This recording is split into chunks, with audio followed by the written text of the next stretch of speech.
오늘은 말씀을 준비하다가 제 간증을 좀 위주로 해서 설교 말씀을 전하도록 하겠습니다.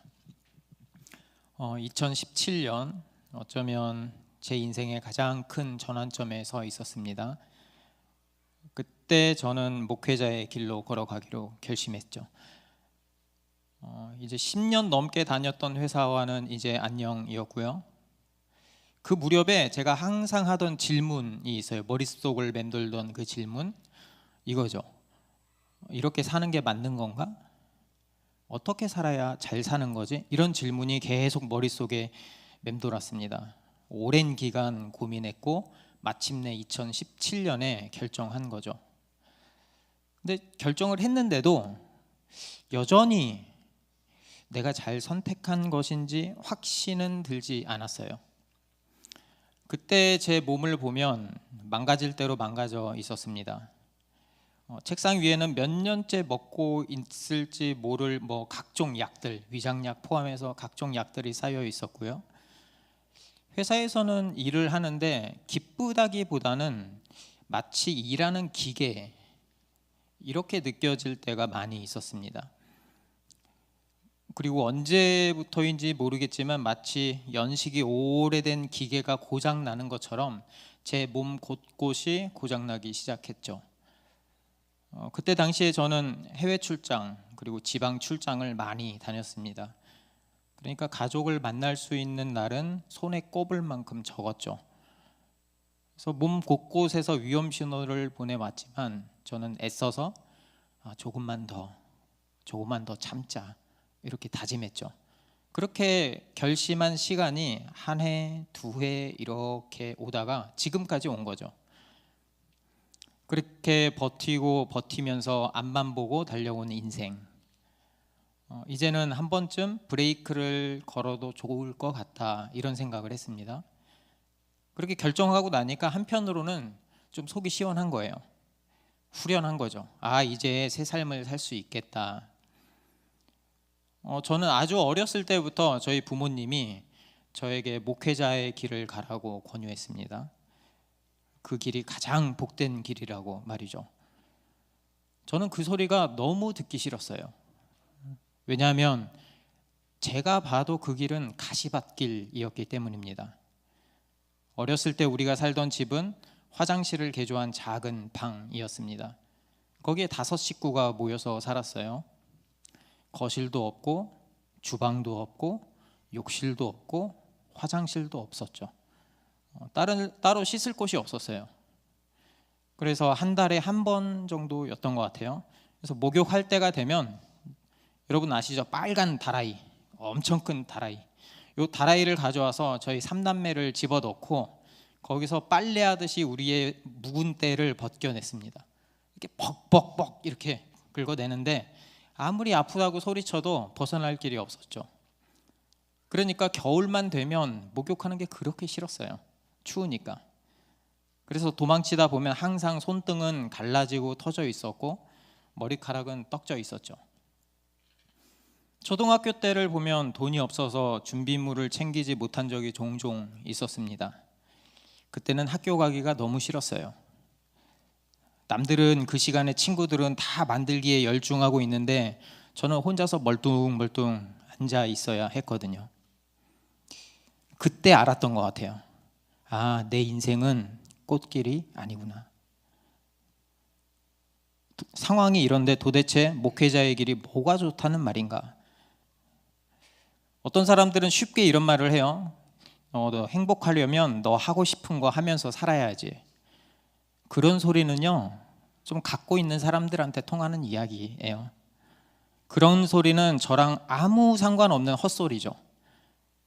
저는 속으로 이렇게 이야기했어요. 네가 내 상황이 돼봐라. 그 소리가 나오나. 이 가난은 어릴 때부터 저를 졸졸 따라다녔습니다. 그 가난은 내 마음을 칼로 쑤시고 찢고 상처를 벌렸습니다. 그 상처가 아물 틈도 없이 또 다른 누군가가, 또 다른 어떤 사건들이 제 마음에 상처를 냈죠. 그 괴물은 트라우마라는 그 이름으로 가슴속 깊이 박혀버렸습니다. 아프고 떠올리기 쉽지 않은 기억. 하지만 한 번씩 그 괴물이 툭툭 튀어나와요. 그럴 때면요, 저도 모르게 가슴이 두근거리고 숨이 가빠오고 그냥 하염없이 눈물이 흐르는 거예요. 그런데요, 이상하게도 그 결핍이 내가 인생을 살아가는데 가장 큰 원동력이 됐습니다. 평생 가난하게 살아가는 그 부모님의 모습을 보면서 나는 그렇게 살지 말아야지. 우리 가족한테는, 내 자녀에게는 이런 가난을 절대 물려주면 안 되겠다라고 다짐하고 다짐했습니다. 뭐 돈도 없고 그렇다고 머리가 이렇게 뛰어난 것도 아닌 제가 할 수 있는 일은 많지 않았어요. 그냥 열심히 할 수밖에 없었죠. 열심히 해야 된다. 이 길밖에는 없었어요. 그때부터 저는 한 사람씩 뛰어넘으려고 매우 노력했습니다. 모두가 제 경쟁 상대였죠. 그때 제가 이런 가정을 꿈꿨어요. 아빠와 엄마가 활짝 웃으면서 자녀들을 따뜻하게 안아주는 그런 화목한 가정 말이죠. 그런데 그때 도무지 그런 그림이 우리 가정 안에서는 그려지지가 않았어요. 왜죠? 이 모든 게 목회자 가정이기 때문이다 라고 생각했어요. 남들은 다 돈 버는데 돈도 못 벌고 맨날 옆집에서 몇천 원, 몇만 원씩 빌려야 하던 그 이유는 돈이 없었기 때문이었습니다. 이 돈 없는 서름을 이제 그만하고 싶었죠. 그리고 그 결핍과 그 분노가 저를 이끌어 갔습니다. 적색 경고등이 저한테 계속 켜지고 있었지만 저는 애써 무시했어요. 아무리 지금 힘들어도 그때를 생각하면 참을만 했거든요. 아니, 참아야 했거든요. 다시는 그때로 돌아가고 싶지 않았어요. 우여곡절 끝에 목회자가 되었지만 그 트라우마는 여전히 저와 함께 있습니다. 그리고 어쩔 때는 제가 말씀을 전하지만 하나님의 말씀이 깊이 와닿지 않을 때도 많이 있어요. 그러니까 제 가슴속 깊이, 마음속 깊이 있는 내 자아는 이렇게 말하는 거죠. 하나님, 빛의 자녀로는 다 살 수 없어요. 그렇게 어떻게 살아요? 이러는 거죠.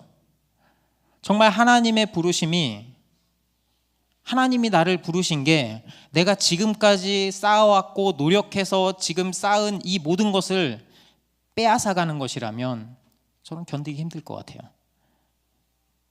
세월을 아끼라.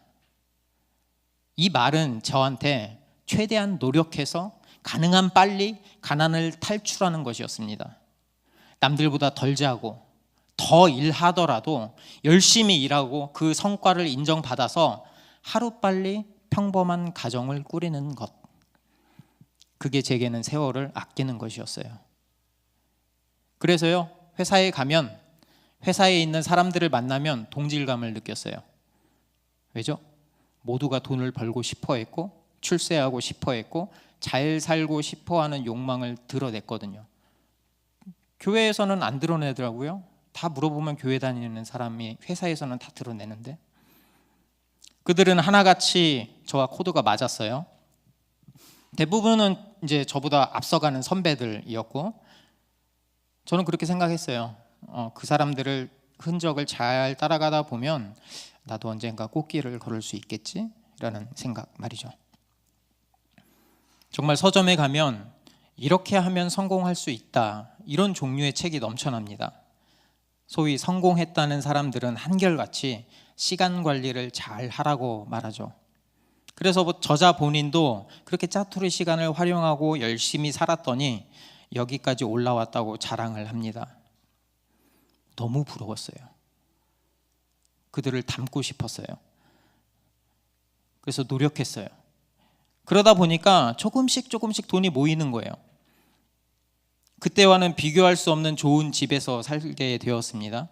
마음만 먹으면 뭐 외식 한번 하는데 문제 없고 필요한 것도 살 수 있는 여유가 생겼죠. 그런데요, 정작 제 자신은 넋이 반쯤 나가 있는 사람 같았어요. 무기력하고 무감각해 있었죠. 그리고 가슴 한켠은 텅 비어 있는 것 같았습니다. 그러니까 마치 웃고 있지만 어색하게 웃고 있는 인형 같았어요. 여전히 내 마음 깊은 곳에 그 밑바닥에는 불안과 두려움이 호시탐탐 저를 노리고 있었거든요. 그 긴장을 놓칠 수가 없는 거예요. 제 발목을 잡고 있는 거예요. 그러면서 또다시 질문을 합니다. 저한테. 나는 잘 살고 있나? 제대로 살고 있는 게 맞나? 에베소서 5장 15절을 보면 이렇게 말합니다. 그러므로 여러분은 어떻게 행할 것인지 주의 깊게 살펴 어리석은 사람들 같이 살지 말고 지혜로운 사람들 같이 사십시오. 바울은 지금까지 그리스도인의 정체성에 대해서 말했죠. 그들이 이전에 어떤 존재였는지, 지금은 어떤 존재가 되었는지 이야기했습니다. 하나님을 모르고 살던 사람들을 어둠이라고 규정 지었어요.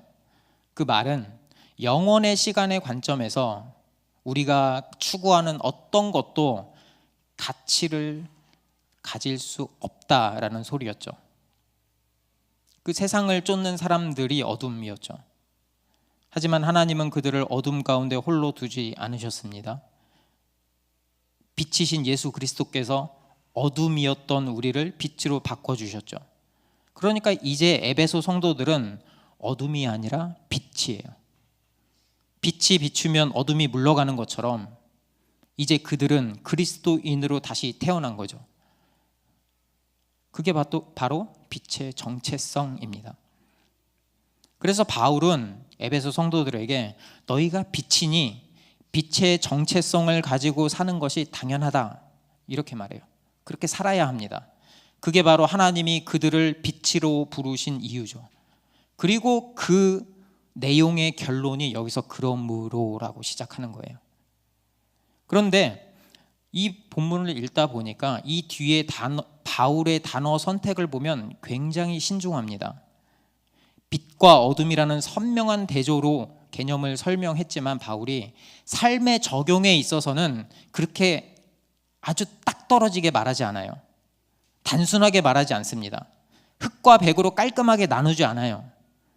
이렇게 하면 지혜롭게 사는 것이라고 이분법적으로 말하지 않습니다. 대신 어떻게 이야기하냐면 어떻게 행할 것인지 주의 깊게 살펴야 한다라고 말합니다. 여기서 주의 깊게라는 말은 정확하고 정밀하게 세심한 주의를 기울인다라는 뜻이에요. 그만큼 우리가 행동을 하기에 앞서 신중해야 된다는 뜻입니다. 그래야만 지혜로운 삶을 살 수 있습니다. 그리스도인이라면 그리스도인다운 삶이 무엇인지 깊이 고민해야 합니다. 그러니까 더 이상 우리의 삶의 목적과 방향이 어리석으면 안 돼요. 어둠이었을 때 쫓았던 삶을 그대로 유지하면 안 됩니다. 그 인생은 어리석다고 지금 결론이 났잖아요. 지혜로운 사람, 그렇다면 지혜로운 사람의 특징은 무엇일까? 그게 바로 세월을 아끼는 거예요. 16절을 보면 세월을 아끼라.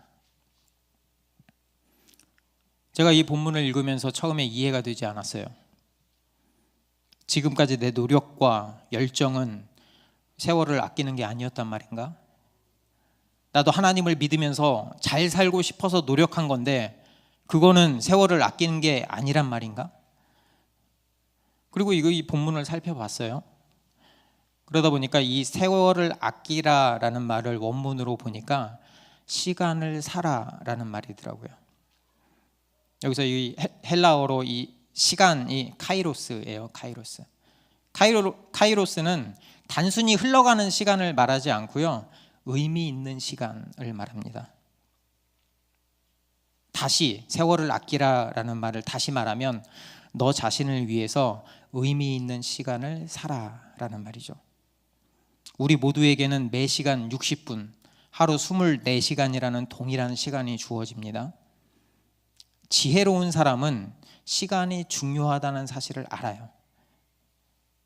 한 번 흘러간 시간은 절대로 되돌릴 수 없다는 것을 알아요. 그러니까 지혜로운 사람은 시간 가운데서 찾아오는 기회를 절대 놓치지 않습니다. 그래서 세상에서도 성공한 사람들을 보면 기회를 잘 포착한 사람이에요. 그리고 그 기회를 찾은 다음에 올인한 사람이죠. 빌 게이츠도 윈도우를 사서 지금의 빌 게이츠가 되었죠. 스티브 잡스도 애플에 올인하면서 지금의 잡스가 되었죠. 우리도 지혜로우려면 내게 다가오는 의미 있는 그 시간을 잡아야죠. 나에게 찾아온 그 기회를 놓치면 안 되죠. 기회가 왔을 때 올인할 수 있어야죠. 그러려면 매사에 신중해야 돼요. 왜냐하면 그 선택으로 인한 가치에 대한 계산이 명확하게 서 있어야 올인할 수 있거든요. 그 가치의 크기를 알아야 올인할 수 있거든요. 밭에 감추인 보물의 존재를 아는 사람은 전 재산을 올인해서 그 밭을 사죠. 주변에서 아무리 뜯어 말려도 아랑곳하지 않죠. 왜냐하면 누가 뭐라고 해도 나는 그 밭의 가치가 어느 정도인지 알기 때문입니다. 그게 바로 의미 있는 시간을 사는 것이고 기회를 잡는 사람, 지혜로운 사람이죠. 여러분에게 의미 있는 시간은 언제였습니까? 제 삶을 돌이켜 보니까 언제가 의미 있었나 돌이켜 보니까 사랑하는 사람과 결혼했을 때, 사랑하는 자녀를 낳았을 때, 아내와 자녀와 함께 껴안고 웃으며 사랑한다고 말할 때, 그때였어요. 이상하게도 내가 의미 있다고 생각하는 시간은 굉장히 아이러니하게도 제가 목표하고 간절히 원하고 쫓았던 돈이 아니었더라고요. 그렇다면 여기서 시간을 산다라는 의미를 어떻게 봐야 될까? 뭐가 진짜 의미 있게 시간을 사는 것일까? 여기서 사다라는 단어는 다른 말로 또 구원하다, 속량하다라는 뜻입니다. 갈라디아서 3장 13절입니다. 그리스도께서 우리를 위하여 저주를 받은 바 되사 율법의 저주에서 우리를 속량하셨으니 기록된 바 나무에 달린 자마다 저주 아래 있는 자라 하였음이라. 그리스도께서 우리의 시간을 구원해 주셨습니다. 그 전에 우리는 하나님을 떠나서 내가 의미 있다고 생각하는 시간 가운데 살았죠. 그 안에서 의미를 찾고 그 안에서 행복을 찾았죠. 하지만 어둠 자체였던 우리는 어둠에서 벗어날 힘도 능력도 또 벗어나고 싶은 마음도 없었죠. 그냥 이 시간, 우리가 살고 있는 이 시간이 전부인 줄 알았고 그 가운데서 의미를 찾으려고 노력했죠. 하지만 내 안에 깊은 곳에 있는 그 결핍은 채워지지 않았어요. 살아있지만 죽어있는, 그래서 죽음을 향해 걸어가는 존재가 바로 어둠이었던 우리의 모습이죠. 어쩌면 우리가 추구하는 삶의 의미는, 그 행복은 죽음이라는 거대한 벽 앞에서는 한없이 초라하고 허무할 뿐입니다. 무엇이 내 삶의 원동력이었나? 그것은 제 안의 결핍으로 인한 상처와 아픔이었습니다. 그것을 채우기 위해서 세상이 던져주는 그 가치, 거기에 부합하려고 노력했죠. 처음에 그 목표를, 제가 설정한 그 목표를 달성했을 때 저는 마치 내가 신이 된 것처럼 기뻤습니다. 세상을 다 가진 것 같았어요. 그런데 그 만족도 잠시, 또다시 올라야 할 더 높은 산봉우리가 저를 기다리고 있는 거예요. 그게 보이는 거예요. 그 산봉우리를 오르면 또 다른 산봉우리가 나를 기다리고 마치 쳇바퀴 안에서 영원히 달리는 다람쥐가 된 것 같은 느낌이었어요. 먹어도 또다시 배가 고팠고 허기졌죠. 처음에 느꼈던 그 기쁨은 사라진 지 오래였고요. 마치 굶주린 하이에나처럼 침을 질질 흘리면서 썩은 고기를 찾아다니고 있었죠. 저는 그때 그렇게 생각했어요. 여기까지 도달하면 인생의 의미를 찾을 수 있을 것 같다. 삶의 의미와 목적, 내가 원하는 그 행복을 찾을 수 있을 것 같다. 그러면 만족할 것 같았어요. 하지만 도달해 보니 그곳에는 만족이 없었고 오히려 그런 것들이, 그런 결핍이, 그런 돈이 나를 잡아먹고 나를 더 깊은 수렁으로 빠뜨리고 있었습니다. 근데 예수님이 그런 상처투성이이고 결핍투성이인 제게 찾아오십니다. 그리고 여러분들에게도 찾아오셨죠. 자신의 생명을 바쳐서 저와 여러분을 어둠에서 건져주셨습니다. 그 분과 연합된 빛, 그리스도로 옷 입은 성도, 교회로 삼아 주신 거죠. 이제 우리는 하나님의 자녀가 되었고 영원한 생명을 얻게 되었습니다. 그게 바로 빛의 존재죠. 올바른 빛이라는 정체성이 있을 때 우리는 빛의 자녀처럼 살아갈 수 있습니다. 그리스도인의 삶은 하나님 앞에서, 말씀 앞에서 자신이 처한 상황과 행동을 돌아보는 거예요. 이 혼돈의 시대 가운데서 어떻게 사는 것이 옳은지 스스로 판단하고 자신의 행동에 책임을 지는 것입니다. 우리 한 번뿐인 인생, 의미 있는 삶을 살아야 되잖아요. 여전히 세상은 우리에게, 또 저에게 돈만을 쫓아 사는 게 시간을 사는 거라고, 남을 밟고 올라서는 게 시간을 사는 거라고, 이 세상 너가 하고 싶은 대로 편안하게 즐기는 게 시간을 사는 거라고 속입니다. 하지만 그런 것들이 그리스도인에게 삶의 궁극적인 목적이 되지는 않아요. 그리스도인으로 새롭게 태어난 우리 삶의 가치는 더 이상 세상에 있지 않습니다. 오직 우리를 구원하신 우리 주 예수 그리스도 하나님 나라에 있습니다. 내게 의미 있는 시간을 사는 그 인생을 살기 위해서 가장 중요한 것은, 그렇기 때문에 주의 뜻이 무엇인지 분별하는 거예요. 17절 보겠습니다.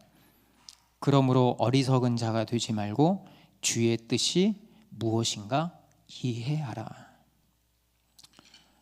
그런 관점에서 보면 제가 진짜 주님을 만난 때는 그렇게 오래되지 않은 것 같아요. 항상 그리스도인이면서 세상을 살아가는 탐욕의 노예, 어중간한 그 어디쯤 제가 살고 있었거든요. 그때 주님이 찾아오신 거죠. 결핍 덩어리, 살아남기 위해서 무슨 짓이든 하겠다는 굳은 다짐을 하고 살아가던 날카로운 제게 주님이 찾아오셨습니다. 어둠 가운데서 보이지 않는 그 캄캄한 그곳에서 어딘지도 모르고 달려만 가던 제 손을 잡아주신 거죠. 저는 그때 예수님이 어떤 분인지, 나를 위해서 어떤 일을 하셨는지 이해할 수 있었어요. 아, 예수님이 나를 사랑하시는구나.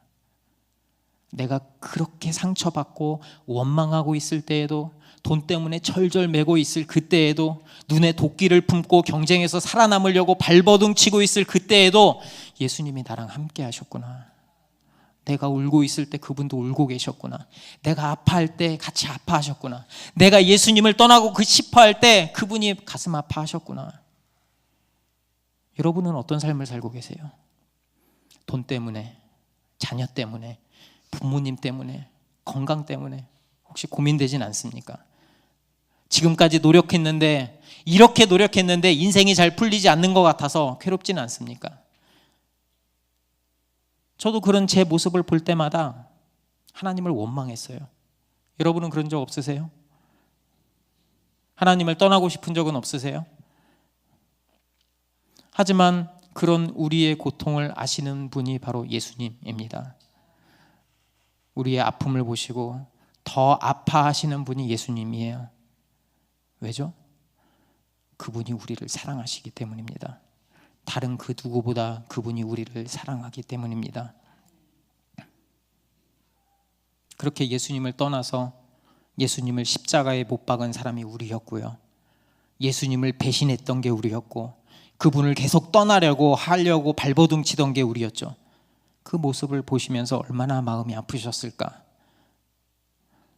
얼마나 우리의 죄가 크길래 그분 자신이 죽지 않으면 안 되셨을까? 얼마나 우리를 사랑하셨기에 기꺼이 자신의 생명을 내어놓으셨을까? 말이 안 돼요, 말이. 이해가 안 돼요. 하지만 예수님이 그런 분입니다. 그게 바로 예수 그리스도의 은혜죠. 은혜 아니면 설명할 수 있는 방법이 없어요. 여전히 마음의 상처, 저 어렸을 때 그 상처는 트라우마로 남아 있습니다. 여전히 한 번씩 그때의 기억을 떠올리면 아파요. 심장이 두근거리기도 하고요. 그냥 눈물이 나와요. 그런데 이제 그 눈물은 조금 다른 종류의 눈물이에요. 나 같은 게 뭐라고? 예수님이 나를 포기하지 않으셨구나. 나 같은 게 뭐라고? 나를 존귀한 하나님의 자녀 삼아 주셨구나. 나 같은 게 뭐라고? 나에게 예수 그리스도와 함께 할 수 있는 가장 귀한 시간을 허락해 주셨구나 라는 감사의 눈물이 같이 흘려지는 거예요. 저 여전히 바쁩니다. 아시죠? 그렇죠? 주 7일 쉴 틈 없이 일하고 있습니다. 새벽에도 계속 일어나고요. 여전히 힘들어요. 때로는 지치고 때로는 넘어집니다. 그런데 이제는 일어설 수 있어요. 왜냐하면 그분이 저를 살리셨거든요. 그분이 저와 함께 하시고 넘치는 사랑을 부어주신다는 그 사실을 제가 이제 알거든요. 그렇기 때문에 이제 내 인생은 내 것이 아니고 주님의 것이다 라고 고백합니다. 그분이 생명값을 주고 산 그 시간이기에 내 인생은 주님의 것이라고 고백하는 거죠. 그렇기 때문에 매번 주님의 뜻을 구하는 거예요. 지금 제 삶을 돌아보면 그 상처의 경험이 지금 돌아보니까 너무 감사한 거예요. 성도님들을 한 분 한 분씩 제가 만날 때 그들의 삶의 어려움과 고난의 이야기를 들을 때 이제 그들이 무슨 말을 하든지 어떤 아픔을 겪고 있는지 공감이 되는 거예요. 제가 그 이야기를 듣고 있으면 그냥 같이 우는 거예요. 그게 공감이 되니까. 그분들의 삶의 간증을 들으면서 예수님이 나 때문에 이렇게 힘들고 아픈 사람들 그 마음을 들어주라고, 그들을 위해서 기도하라고 어렸을 때부터 나를 연단시킨 것이구나. 지금 감사해요. 그들의 아픔을 공감할 수 있게 되어서 감사하고, 그분들을 위해서 기도할 수 있어서 감사하고, 우리가 함께 교회로 주님이 주신 지혜로 살아갈 수 있어서 너무 감사해요. 여러분, 너무 힘들면요, 너무 아프면요, 혼자 해결하려고 끙끙대지 마세요. 우리 다 알잖아요. 내 힘으로 안 된다는 걸 말이죠. 우리 인생의 주인은 예수 그리스도입니다. 그렇기 때문에 우리가 힘들고 어려운 일이 있을 때 주님께 부르짖고 주님께 기대세요. 그분이 우리의 문제를 해결해 주실 것입니다. 그분의 뜻이 무엇인지 찾으세요. 그 가운데서 길을 찾을 것입니다. 시대는 여전히 약합니다. 하지만 우리가 의미 있는 시간, 사랑과 기쁨이 넘치는 그 시간을 보낼 수 있는 건 오직 그리스도 때문입니다. 그분이 우리를 죄 가운데서 건져주셨기 때문입니다. 그분이 우리에게 진정한 의미 있는 인생의 시간을 허락해 주셨기 때문입니다. 우리 인생의 꽃길은 언제인가? 바로 지금입니다. 아무리 힘들고 어려워도 주님을 바라본다면, 그분이 나와 함께 하신다는 그 믿음이 있다면 바로 지금이 저와 여러분의 꽃길입니다. 그 길은 주의 뜻을 구하며 사는 길이고, 주님과 함께 걸어가는 그 인생의 시간의 길이고, 이미 하나님 나라의 백성이 되었다는 그 정체성을 갖고 사는 삶입니다. 그래서 어떤 목사님이 이런 말씀을 하셨는데, 어디서인지 정확히 기억이 안 나지만 이런 말씀이 갑자기 기억났어요. 이런 악한 시대 가운데 우리가 가장 의미 있게 시간을 사는 방법, 기회를 활용하는 방법은 저 천국에 갔을 때 하지 못하는 그 일을 지금 하는 것이다 라고 말이죠. 그것은 복음의 가치를 알고 그대로 순종하면서 사는 삶이겠죠. 내가 손해가 되더라도 가장 중요한 그리스도를 놓지 않는 삶이죠. 예수님이 우리에게 하셨던 것처럼 상대방을 귀하게 여기고, 때로는 물질로, 때로는 시간을 들여서 돕고 섬기는 것이죠. 그리고 내 자신이 복음으로 굳게 정체성을 가지고 살아가고 복음을 전하면서 사는 것, 그것이 시간을 사는 길입니다. 예수님은 교회된 우리에게 그런 엄청난 사명을 맡기셨습니다. 얼마나 귀해요. 그러니까 우리의 인생을 지금 낭비할 시간이 없어요. 우리가 할 일은 오직 주의 뜻을 잘 분별해서 그리스도 안에서 풍성한 복과 안식을 누리면서 살아가는 거예요. 그 안에서 복음을 붙들고 그리스도인답게 살아가는 것입니다. 그게 바로 시간을 사는 길이고 가장 지혜로운 인생을 살아가는 길이 될 것입니다. 함께 찬양하면서 기도의 자리로 나아가겠습니다.